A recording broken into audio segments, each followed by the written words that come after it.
trust is in our mission. We're trying to create trusted relationship between B2B partners, and we can't be a source of that trust unless the users trust the data and the results that we give them.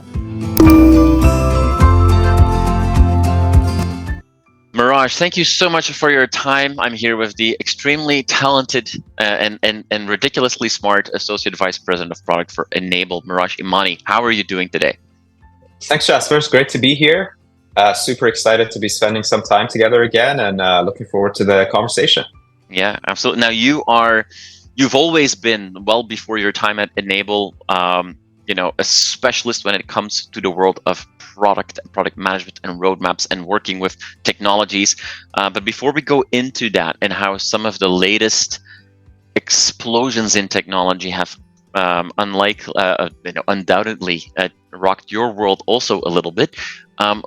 Real quick, for people that are not familiar with this, one of the fastest growing SaaS companies out there, Enable, you guys build a unique rebate management platform focused on B2B. For people that have never heard of Enable, what does that mean? Yeah, Enable is a software company, and what we do is we provided B2B SaaS software for manufacturers, retailers, and distributors to manage their rebate programs. What we do is we bring trust to these relationships between these trading partners through a collaborative rebate management platform, and that's what we offer.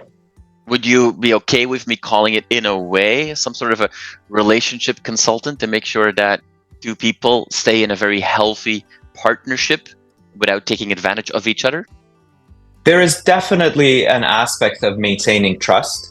So what we are trying to do is bring trust to a B2B engagement when it comes to rebate management. And trust is something that visibility into what you agreed on helps with, visibility on the data that's being exchanged, visibility on what you're agreed to. And we are definitely unique in the way that we have a collaborative software where both parties get to see what it is exactly that they're doing and how their behaviors are manifesting into money or credits that's going to be exchanged. Yeah. Now, when a third-party software platform gets involved, and the data that we're talking about can be a lot of things, but definitely will have some level of financial data to that as well. For people like myself that have spent most of their time the last few years in cybersecurity, we already get a little, that must be a big concern for you as well, because the data you're touching can be extremely sensitive. So to jump into, what we're seeing these days with, every time you blink your eyes, there's a new platform, new technology out there, a lot of AI-fueled technologies that are focused on making a better user experience, but sometimes that risk or that cybersecurity element is an afterthought. And I've seen organizations adopting an AI chat engine that all of a sudden starts spewing out financial data of customers just because it was prompted to do so. So with that in mind, as you're setting out these strategies and these roadmaps, when you're looking at these new technologies that are coming in, what's your process of evaluating what Enable should adopt, where you should lead, where you should stay away? Like what's that process like? Yeah, for sure. And I think you touched on a few really good topics. I've been doing AI products for 6 or 7 years now, and I sort of categorize the types of products or the depth of products that I see in sort of 3 overall categories.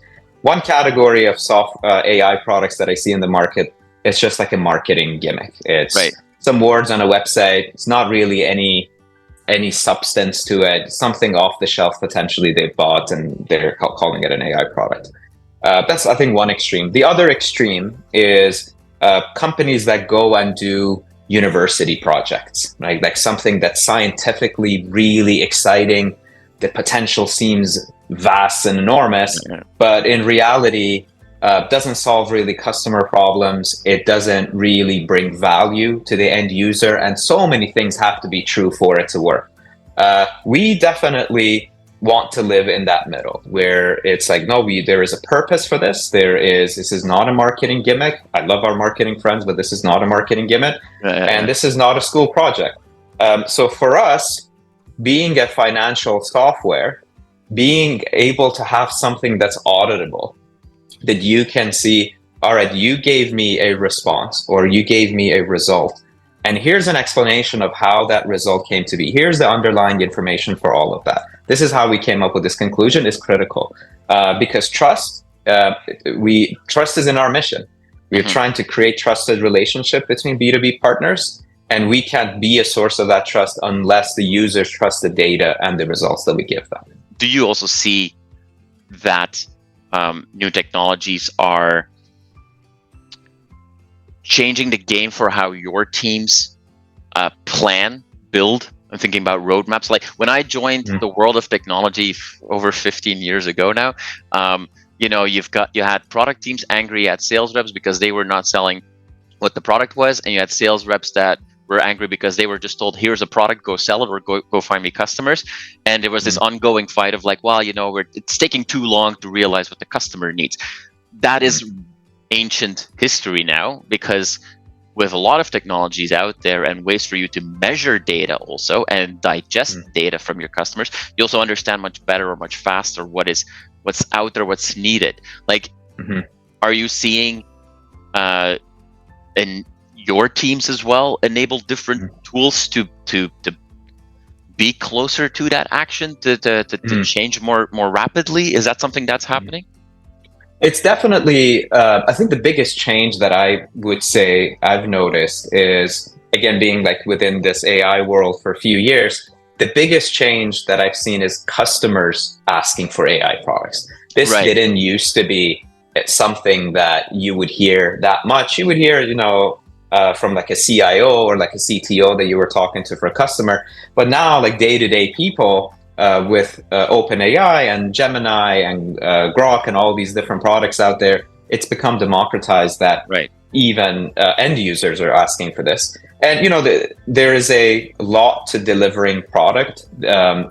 It's definitely, I can tell you, even on a personal level, it's definitely had an impact on me getting quicker to get products out to market, because I have certain tools that I can use to, when I would go to a business analyst, for example, or a data analyst to say, hey, figure out the results of this for me. No, I can actually work with ChatGPT or something like that to get the results that I want.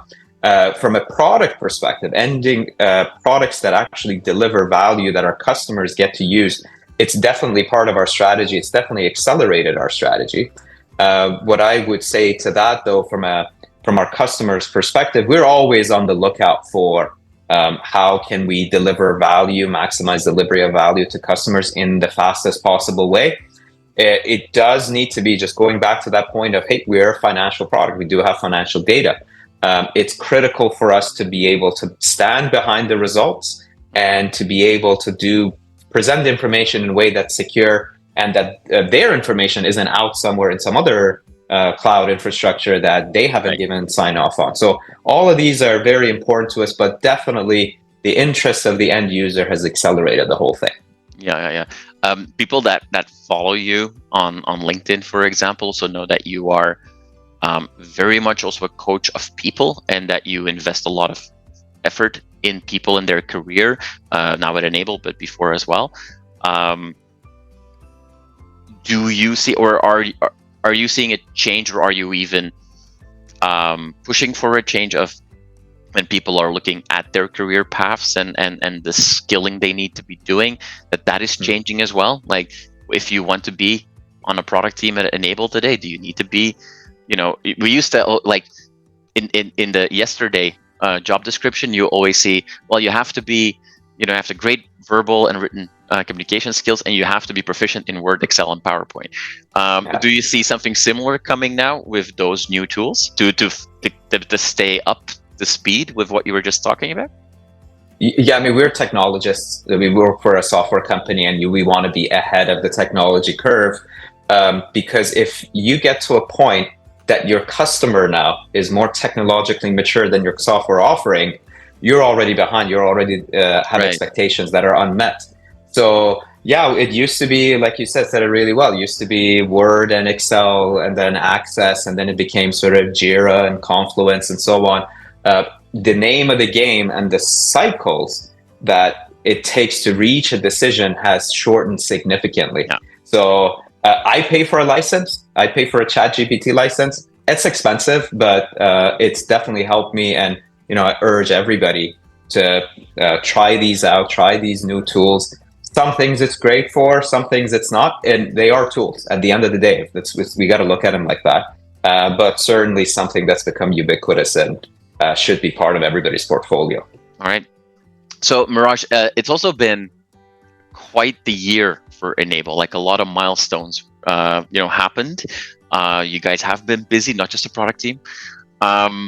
It's March, but we're still at the start of a new year.